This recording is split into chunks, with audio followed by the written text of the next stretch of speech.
Good morning. It is the 13th of Wednesday morning, the 13th of December, 2023. And once again, our our year is slipping away.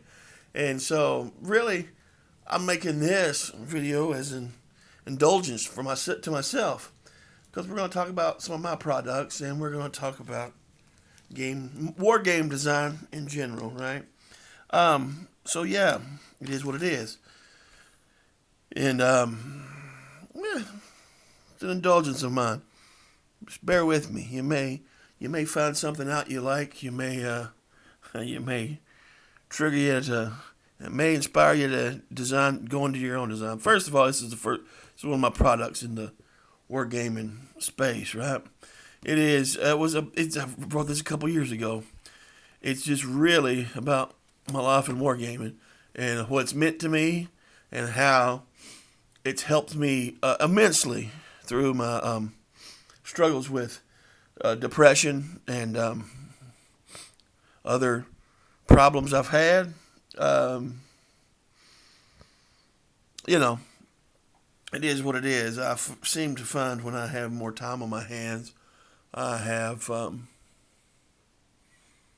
more time to think about things, and I seem to get weighed down and bogged down in those. And so, um, writing this was a way, wargaming was a way of filling up some of my time, and writing this was another way of filling up, and hopefully it'll help somebody. And yeah, you'll learn a lot about me if you were to read this, or so. It is what it is. It's available on Amazon. Everything I'm going to show you is available on Amazon.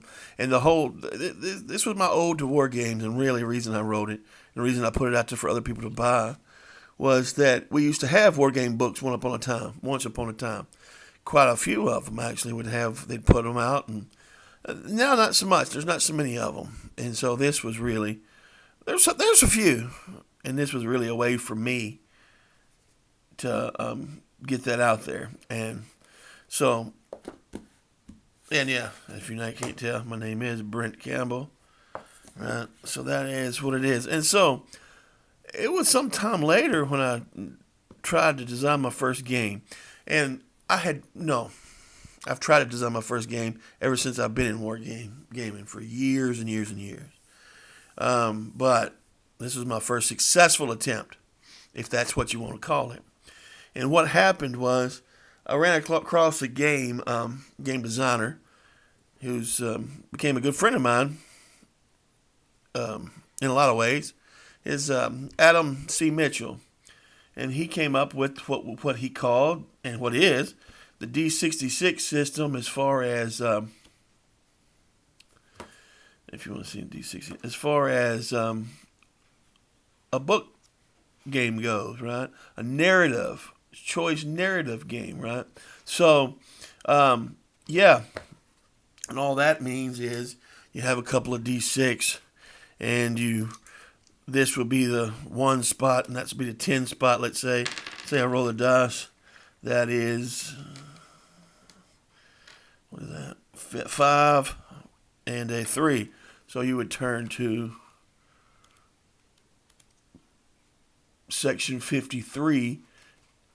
Here we go.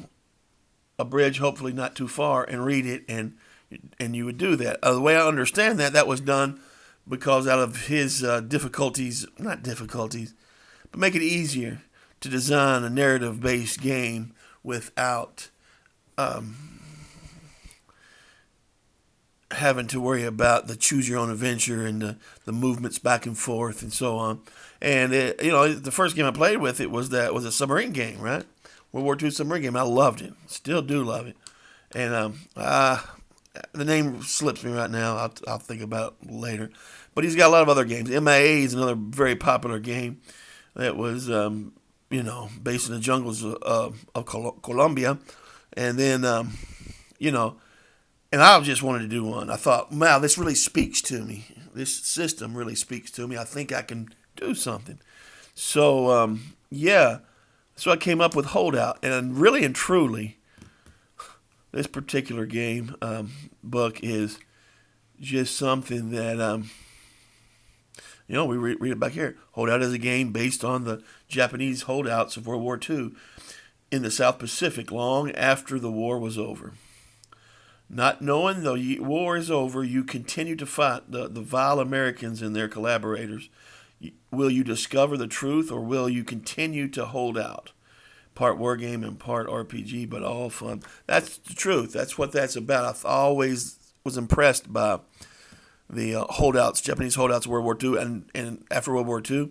And this, I don't know really where it came from. What, for better or for worse, I don't take credit for it, really, because it was really like how the ancient Greeks talked about inspiration. It just came from me. I don't know. It just flowed from me. I'm not being esoteric or anything. I'm not saying that. I know I wrote it down. I know it came from my head somewhere. But it was just so easy to do that it's hard for me to even believe I did this when I stand back and look at it. But it's a decent little game. I had fun. I have fun with this. It is herky jerky. I didn't really have mechanics figured out too well, so it's kind of herky jerky. It's not as smooth as I would like it for it to be, but it is fun. There's the tables. It's fun, and it's an interesting game. As you can tell, all my games are in book form for a couple of reasons. For one, I really think that's a good way to publish a good cheap game and keep prices down, and still have a fun game. The other thing you'll notice about all my games is that they're mapless. Sure, they're Wargame, but they're mapless, and that's another part of Wargaming that escaped me back in the day of trying, making the map and how to do the map and doing the map and blah blah blah. I had no one to help me with that really, other than books I was reading. So that was a big barrier for me to do my own games. So the mapless thing turned out pretty well. And now I'm thinking about maybe trying a map-based game, hex-based game soon. But, that is what it is. We'll see where that goes. Time will tell, as always. But that was my first game. Next game, I wanted to do another D66 game, Vietnam Patrol Boat. Brownwater Navy. What you're in, the whole Swift boat thing. And this one I really wanted to focus on incorporating the rules within the game. I hate rule writing. I hate rules, reading a lot of rules. So what I really wanted to do, I love that cover. Still love that cover. Well, thank you very much, Sam Latham. Your covers are beautiful. Yeah. So, but I really wanted to have the rules incorporated within the gameplay, where you're just playing the game and you get the rules instead of having to read a lot of rules. Now, don't know if I accomplished that or not, but that's certainly what I wanted to do. So when we start out off to Coronado. Right, so you're doing your training in Coronado, California, close to San Diego, right? And then you go into... So that's what I was really banging on about there. And it was what it was. It is what it is. I like this game a lot. Now, whether you will or not, that's totally up to your discretion. I like this game a lot. Third game, Return Address Cat Low. It was a Vietnam letter writing game. That sounds really odd, but it was a departure from anything I'd done. And what I wanted to do, look at that, that's another beautiful cover. Yeah, looks good.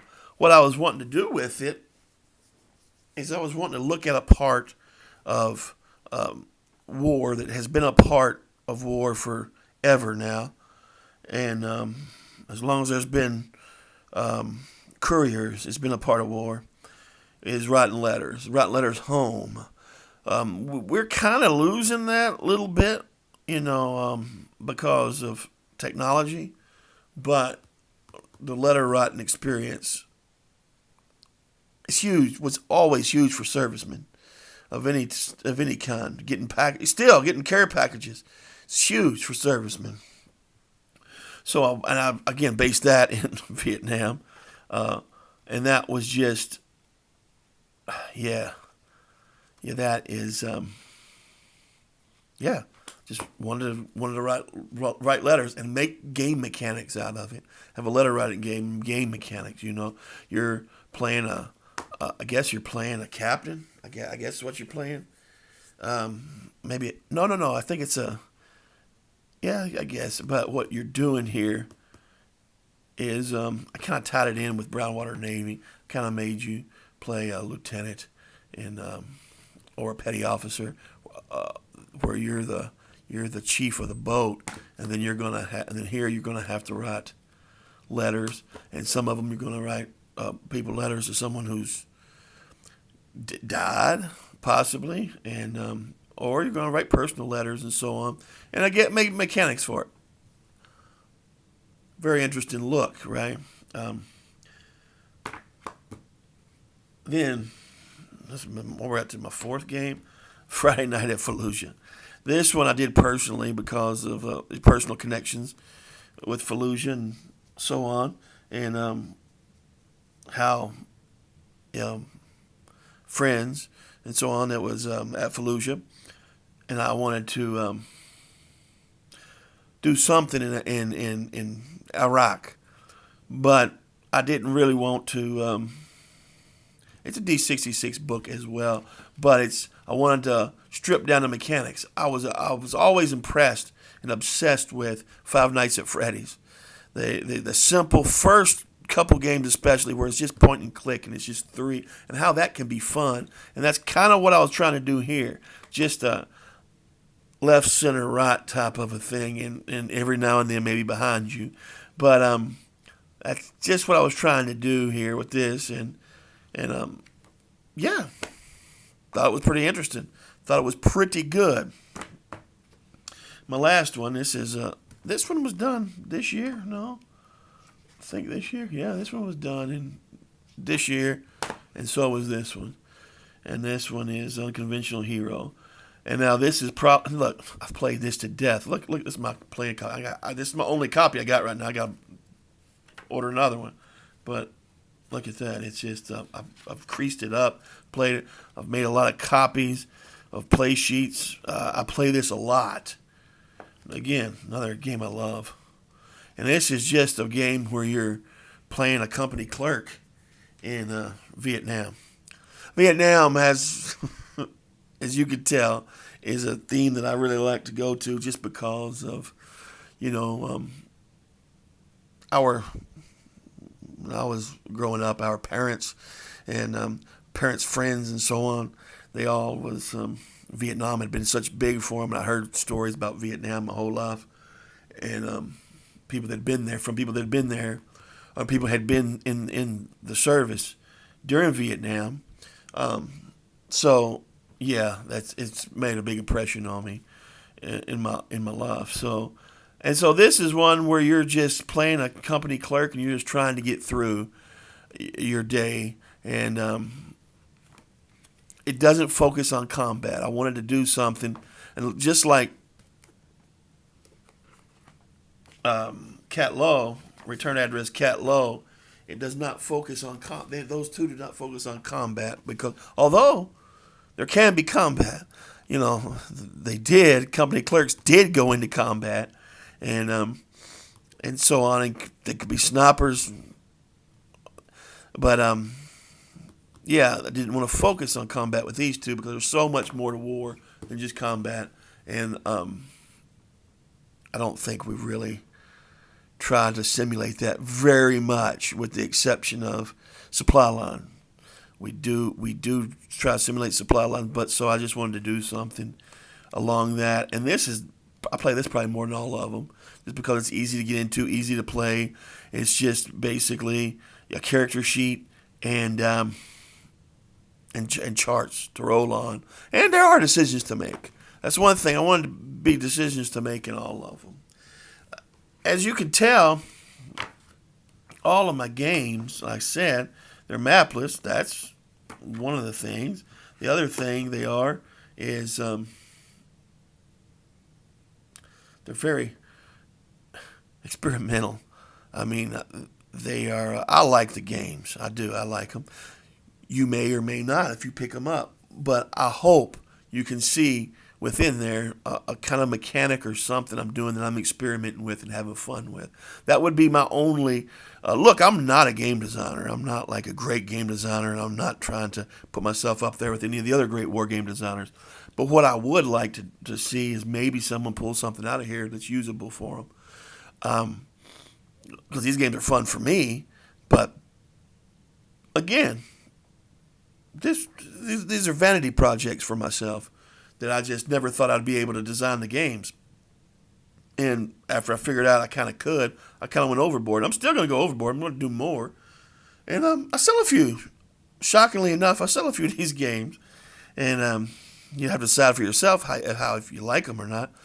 But I'm very honest about it. They're experimental. I'm kind of like that. I kind of look at experimental things.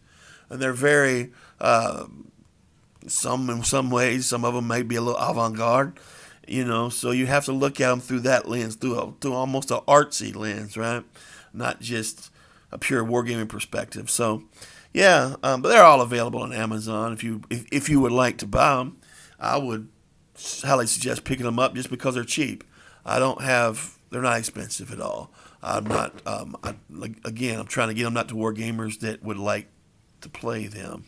Would like to see what we got going on. Like I said, I'll play them all, but this one I play a lot. One I probably played least is Return Address Cat Low, just because there's a lot of work involved in writing those letters and so on. So there's a lot of work involved. So it's probably more work. And Brownwater Navy and Friday Night at Fallujah. That's again FNAF. I'm put it as FNAF. They're good. It's probably a little. I play them a little less. I played this one to death when I first did it. I just couldn't help myself because it was just so neat to have your own game and playing it. But there it is. That's the products that I have for sale. And again, I do it for experimental purposes. I just like doing it to do it. But if anyone else would like to pick them up, man, you can do so at minimal price. This is the most expensive thing I have on there, right? Just because it's put a lot of work, heart and soul into that. So I'm just giving you some options, maybe around Christmas time to get the war gamer in your family, something different. And okay, that's it. That's all I got for me. That's enough of talking about myself. I'm not good at talking about myself. I'm not good at self-promotion in any kind because I'm just not. Just ain't. I was, I don't have no problem with my ego, but I don't have, I do have a problem talking about myself as if I've done something good in life, right? I'm from a working class background. You can tell by my voice, by my accent. I'm a working class dude, not better than anybody else, and certainly not better than anybody else in game design. If I can do it, you can do it. So if you would like to pick up on a game design, sure, go ahead and you throw your hat in the ring because I find it fascinating. All right, that's about it I got for today. I'm going to do another video. It probably won't be till next week now, but I'm going to do another one in Spanish. One of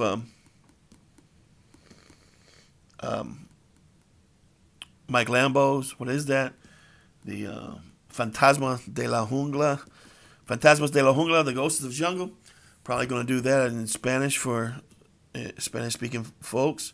So it is what it is. Y'all have a great evening, great morning, great day, and I'll talk to you soon.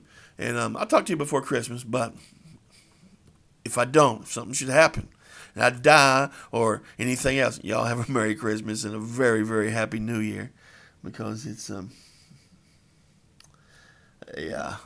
Christmas time is a good time.